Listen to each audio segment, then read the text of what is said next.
Assalamualaikum warahmatullahi wabarakatuh. Kembali lagi bersama saya Akhir Anwar Harahap. Jadi pada video kali ini kita akan melanjutkan perancangan aplikasi reservasi hotel dengan UML. Pada video kali ini kita akan melanjutkan UML yang kedua, yaitu activity diagram. Jadi apa sih activity diagram itu? Jadi activity diagram merupakan diagram yang dapat memodelkan proses-proses yang terjadi pada sebuah sistem. Tuntutan proses dari suatu sistem digambarkan secara vertikal. Activity diagram merupakan pengembangan dari use case yang memiliki alur aktivitas. Selanjutnya, apa sih fungsi activity diagram? Yang pertama yaitu menjelaskan urutan aktivitas dalam suatu proses. Yang kedua, di dalam dunia bisnis biasanya digunakan untuk modeling atau memperlihatkan urutan proses bisnis. Yang ketiga yaitu mudah dalam memahami proses yang ada dalam sistem secara keseluruhan. Yang keempat, merupakan metode perancangan yang terstruktur, mirip dengan flowchart maupun data flow diagram atau DFD. Kemudian yang terakhir yaitu mengetahui aktivitas aktor atau pengguna berdasarkan use case atau diagram yang dibuat sebelumnya. Untuk membuat activity diagram sendiri, kita menggunakan beberapa simbol, yaitu yang pertama simbol bulat atau dinamakan sebagai status awal. Sebuah diagram aktivitas memiliki sebuah status awal yang digambarkan dengan bulatan hitam. Kemudian yang kedua yaitu persegi panjang yang dinamakan aktivitas, yaitu aktivitas yang dilakukan sistem. Aktivitas biasanya diawali dengan kata kerja. Kemudian ada simbol wajib, yaitu dinamakan sebagai percabangan atau decision, yaitu percabangan di mana ada pilihan aktivitas yang lebih dari satu. Kemudian simbol yang keempat garis panjang yang dinamakan sebagai penggabungan atau join, yaitu penggabungan di mana yang lebih dari satu aktivitas lalu digabungkan menjadi satu. Kemudian yang keempat, simbol bulatan hitam atau bulatan yang dikelilingi oleh lingkaran. Namanya adalah status akhir, di mana status akhir yang dilakukan sebuah sistem. Sebuah diagram aktivitas memiliki sebuah status akhir.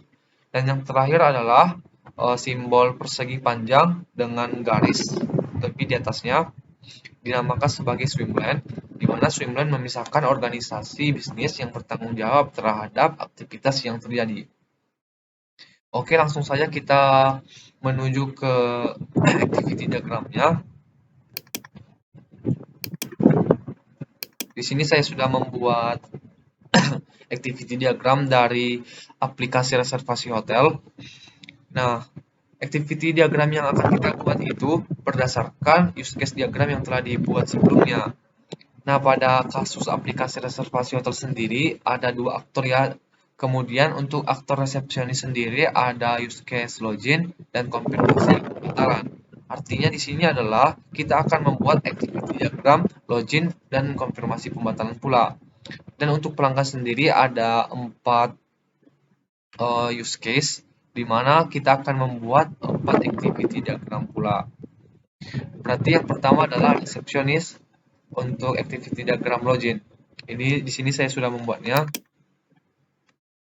Berikut activity diagram pada menu login resepsionis.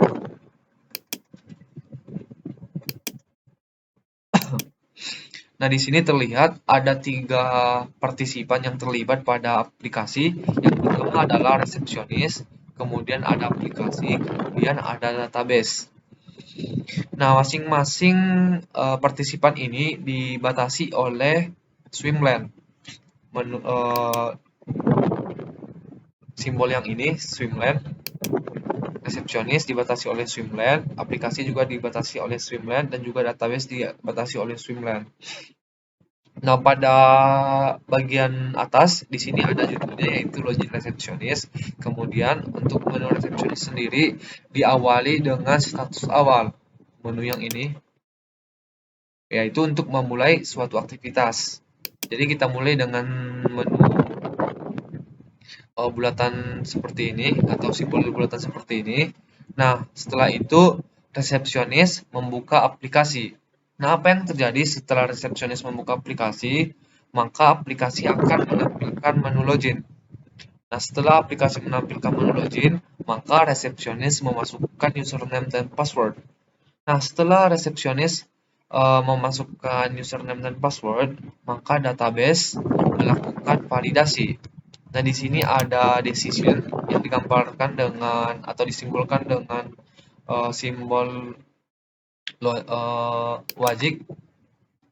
Artinya di mana ketika validasi valid, maka aplikasi akan menampilkan menu utama. Namun, jika validasi tidak valid, maka resepsionis harus memasukkan username dan password kembali. Nah, ketika menu utama telah ditampilkan, maka activity diagram pun telah selesai, disimbolkan dengan simbol seperti ini. Nah, untuk login resepsionis telah selesai, kemudian kita masuk ke use case yang berikutnya, yaitu login pelanggan. Nah, untuk login pelanggan sendiri saya sudah buat activity diagramnya. Nah, ini dia. Untuk login pelanggan sendiri seperti yang tadi ada 3 partisipan yang terlibat, yaitu pelanggan, aplikasi, dan database. Yaitu yang pertama kita mulai dari pelanggan. Dimulai dari status awal bulatan seperti ini. Kemudian pelanggan membuka aplikasi. Ketika pelanggan membuka aplikasi, maka aplikasi akan menampilkan menu login. Nah, setelah menampilkan menu login, akan muncul pertanyaan, sudah punya akun? Nah, di sini ada decision lagi. Jika pelanggan sudah tidak mempunyai akun, maka aplikasi akan menampilkan menu daftar. Kemudian, setelah menampilkan menu daftar, maka pelanggan mengisi pendaftaran. Nah, setelah pelanggan mengisi pendaftaran, maka database akan menyimpan data tersebut. Nah, setelah menyimpan data tersebut, maka pelanggan akan disuruh untuk memasukkan username dan password. Kemudian, setelah pelanggan memasukkan username dan password, maka database akan melakukan validasi. Di sini ada decision lagi, yaitu apakah password dan username yang dimasukkan oleh pelanggan valid. Jika valid, akan menampilkan menu utama di sini. Nah, jika tidak valid, maka akan disuruh memasukkan username dan password kembali. Nah, di sini ada simbol persegi panjang yang ini, yaitu namanya penggabungan atau join, yang mana fungsinya yaitu menggabungkan aktivitas yang lebih dari satu. Karena aktivitasnya lebih dari satu, maka kita menggunakan join di sini. Nah, setelah prosesnya selesai, maka diakhiri dengan simbol bulatan seperti ini, atau menandakan aktivitas telah berakhir, yaitu status akhir. Nah, itulah dia activity diagram dari login pelanggan. Kemudian kita masuk ke activity diagram berikutnya, yaitu pemesanan kamar. Nah, di sini ada 3 partisipan pula, yaitu pelanggan, aplikasi, dan database. Dimulai dari status awal, di mana pelanggan memilih menu pesan kamar, kemudian oleh aplikasi akan melakukan request, kemudian database akan memprosesnya. Setelah database memprosesnya, maka aplikasi akan menampilkan menu pemesanan. Nah, setelah aplikasi menampilkan menu pemesanan, maka pelanggan akan memilih kamar. Setelah pelanggan memilih kamar yang sesuai dengan keinginannya, maka database akan menyimpan data.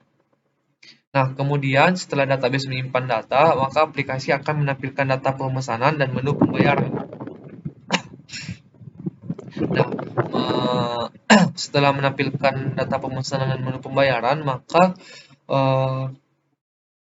pelanggan harus memilih metode pembayaran dan melakukan pembayaran. Setelah melakukan pembayaran, aplikasi akan melakukan request, kemudian oleh database akan menyimpan data yang telah di-request tadi.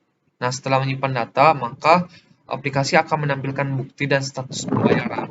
Nah, di sini sudah berakhir, ditandai dengan menu status akhir. Seperti ini. Selanjutnya kita menuju ke activity diagram berikutnya, yaitu ubah pemesanan. Nah, di sini ada 3 partisipan yang terlibat pula, yaitu pelanggan, aplikasi, dan database. Dimulai dari status awal, pelanggan memilih menu pesan kamar, kemudian oleh aplikasi akan melakukan request, dan database akan memprosesnya. Nah, setelah diproses, kemudian aplikasi akan menampilkan menu pemesanan. Nah, kemudian pelanggan akan melakukan pengubahan pemesanan, dan kemudian database akan menyimpan data tersebut. Nah, setelah menyimpan data tersebut, maka aplikasi akan menampilkan kamar yang telah diubah, dan proses pun selesai ditandai dari status akhir. Selanjutnya adalah activity diagram membatalkan pesanan. Di sini ada 3 partisipan yang terlibat juga, yaitu pelanggan, aplikasi, dan database. Di sini pelanggan memilih menu pesan kamar, kemudian aplikasi akan melakukan request ke database, kemudian database akan melakukan proses. Nah, setelah melakukan proses, maka aplikasi akan menampilkan menu pemesanan, kemudian pelanggan akan melakukan pembatalan pesanan. Nah, setelah melakukan pembatalan pesanan, maka akan menyimpan data, kemudian oleh aplikasi menampilkan kamar yang telah dibatalkan, dan akan menampilkan menu tunggu konfirmasi selanjutnya. Dan activity diagram pun selesai ditandai dengan status akhir. Selanjutnya adalah activity diagram untuk konfirmasi pembatalan. Nah, setelah ini menampilkan kamar telah dibatalkan dan tunggu konfirmasi selanjutnya, maka kita akan masuk ke bagian konfirmasi pembatalan. Nah, di sini yang terlibat yaitu resepsionis, aplikasi, dan database.